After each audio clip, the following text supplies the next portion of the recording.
Geukia aliye karibu na wewe, msaidie kwa mkono. Bwana Yesu atukuzwe. Amen. Kwa majina ni kwa ajili ya wageni, naitwa Pastor Stephen Robo Maneki. Na nimeokoka. Yesu ni Bwana. Amekuwa rafiki, tabibu wa karibu. Bwana Yesu na apewe sifa. Namfurahia huyu Yesu kwa sababu alinipatia kitu kizuri na pia ameniahidi kitu kizuri. Iwapo nitakaa katika utakatifu na kuvumilia mpaka kushinda, kuna tuzo la uzima wa milele.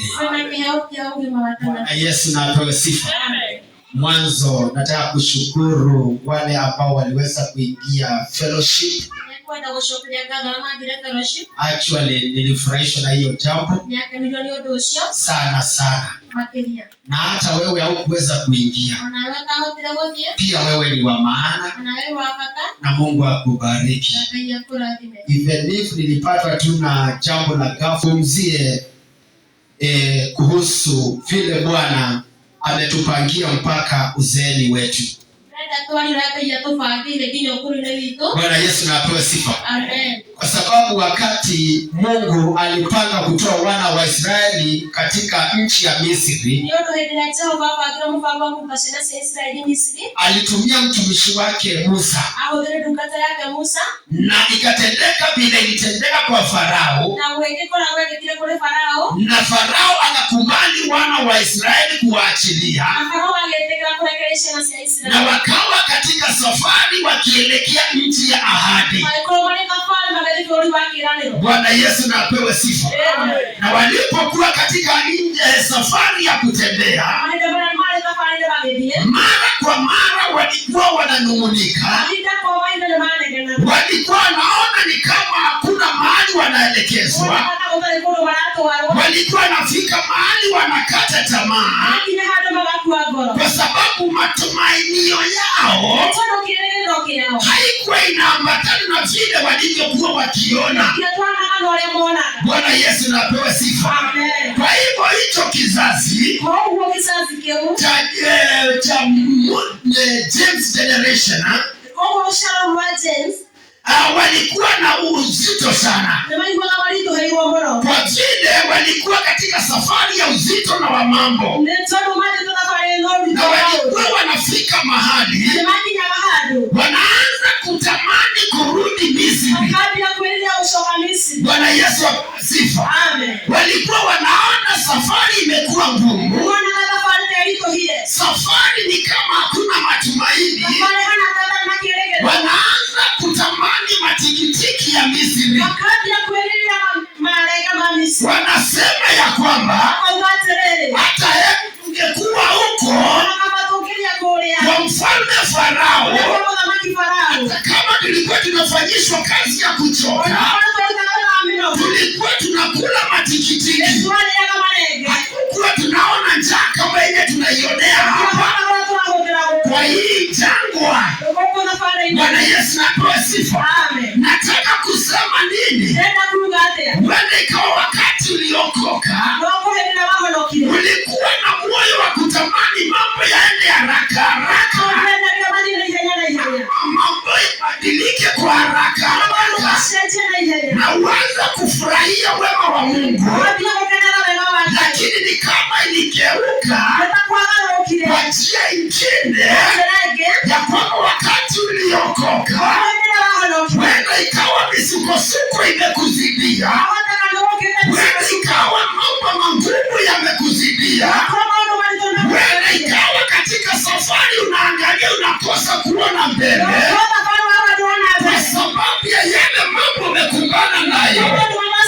Lakini hiyo isikuvunje moyo, hiyo isikukatishe tamaa, kwa sababu yule ambaye amekuita yeye ni mwaminifu na anajua njia ile atakayo kuelekeza ndio ujipate hapo mbele. Hata kama utachukua muda, hata kama utasikia kufinyika, hata kama utachekelewa na watu, Achana na wale wengine. Hata kama wataanza kuuliza watu wako, lakini wacha nikwambie siku moja Mungu atajitokeza kwako. Na wanasema na huyo Mungu wa fulani, na yeye ndiye Mungu ambaye tunafaa kumwabudu. Hata tutaenda kwa yeye, hata na sisi atuombee. Kwa sababu gani? Mawazo ya mwanadamu yako tofauti na ya Mungu. Kila wanadamu wanakuangalianga, kila wanadamu wanakuchukulianga, hivyo sivyo Mungu anakuonanga. Mungu anakuonanga mtoto wake, Mungu anakuonanga tu. Hata kama uko katika hiyo hali, macho yake yanakuona tu, na tayari ya kushughulikie. Bwana Yesu asifiwe. Sisi sio wa generation ya kuangalia Misri. Sisi ni wa kufocus Kanaani. Ya focus tu Kanaani. Moto yetu ni kana kwamba tuliokoka ili tupate uzima wa milele. Bwana Yesu asifiwe. Tumeahidiwa uzima wa milele. Na tuko katika safari. Tunatembea tu.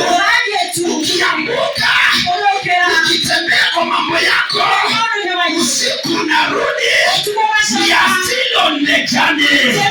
Tukielekea kwa uzima, tukielekea kwa uzima, na ile masiku tutakaa, Bwana atakuwa pamoja na sisi. Bwana Yesu asifiwe. Kuna kizazi na kifurahianga sana, kinaitangwa cha Joshua generation. Joshua generation walikuwa wana focus kwenda mbele, walikuwa wanaona kushinda, walikuwa wanaona kupasiuma, walikuwa wanaona kuendelea, walikuwa wanaona kumiliki, hawakuwa wanaona kushindwa, hawakuwa wanavunjika moyo. Hata kama walikuwa wanaona watu wakiwa wakubwa, walikuwa wanajipia nguvu ndani ya Mungu wao, na wanasema ya kwamba kama Mungu ako upande wetu, tutawashinda. Kama Mungu ako upande wetu, hakuna kitu ambacho hatukiwezi. Bwana Yesu asifiwe. Nadhani ya kwamba kanisa la leo, ninaongea na kanisa la Joshua generation, ambao tunaangalia kushinda. Hata kama wachawi watainuka, hata kama watu watatuinukia, hata kama tutatengwa, hata kama tutaendewa njama katika ulimwengu wao wa giza, tuko na mtetezi wetu. Tuko na mtetezi wetu ambaye jicho lake alizimi akiangalia Israeli, ambaye jicho lake alizimi akituangalia, akituepusha na mitego yao, akituinua tunaruka milima, akitupandisha tunaona mbali. Kwa sababu wale wamngojeao Bwana watakuwa na mabawa, watapaa kama tai. Wale wanaomtumainia Bwana, wale wanaomngojea Jehova, hawatatayarika, hawatayumbishwa na mambo ya dunia. Watakuwa hodari, watakuwa hodari.